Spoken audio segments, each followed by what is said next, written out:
Hi everyone, I'm Ed Orcutt, your state representative from the 18th District. I represent portions of Cowlitz and Clark counties, including Camas, Washougal, Salmon Creek, Battleground, Ridgefield, and La Center, up through Woodland, Kalama, and Toutle to the county line. I'm reporting to you from the 2009 legislative session here in Olympia. There is continued talk in the legislature to try and put a 1% state income tax on the ballot for voters in November in order to buy back some of the services being cut in the next biennium's budget. The reasoning is that because the proposal will supposedly target only the rich, those making over $500,000 a year, voters will be more likely to support it. However, some senators want to lower that threshold to those making $250,000 or $100,000 per year, and one proposal applies the state income tax across all incomes. No matter if we're talking about taxing everybody or those making $100,000 or $250,000 a year, I believe this is a bad idea. How long before the state income tax creeps down to $50,000 or $20,000? And how long before that 1% tax becomes 2 or even 3%? In my experience with government taxation and spending, taxes that once enacted are seldom reduced and almost never eliminated. There's also talk of increasing the sales tax another 0.3%. Think it can't happen? Remember, the sales tax was once just 2%. Now the state portion is 6.5%. I've said it several times before, and I'll keep saying it at every opportunity.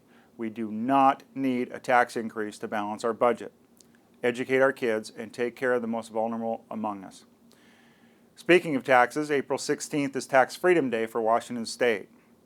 That means from January 1st of this year until April 16th, you and I have been working solely to pay state, local, and federal taxes. This compares to April 9th for Oregon and April 12th for Idaho.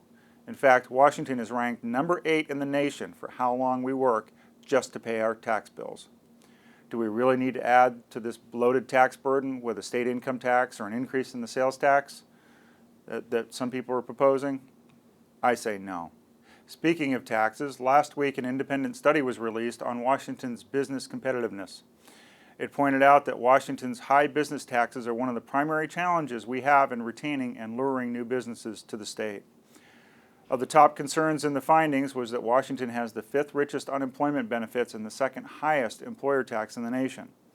The day after this report came out, the House voted to make matters worse for employers by passing Senate Bill 5963.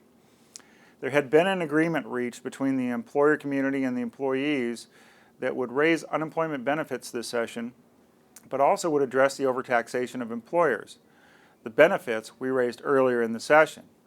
But when we finally got to the Senate bill, which would deal with the overtaxation issue, the majority passed amendments that increased payroll tax rates and added other perks like allowing employees to quit their jobs without just cause and still receive unemployment benefits. To me, this is another nail in the coffin for our state's employers and another broken promise to you. Thank you for taking the time to watch my video update. We're entering the final 2 weeks of the 2009 session. I'll keep you updated as best I can on the issues and the legislation we're dealing with. As always, if you have any questions or concerns, please feel free to contact my office. You can use my direct line at 360-786-7812. That's 360-786-7812. You can use the toll-free hotline or send a message by email.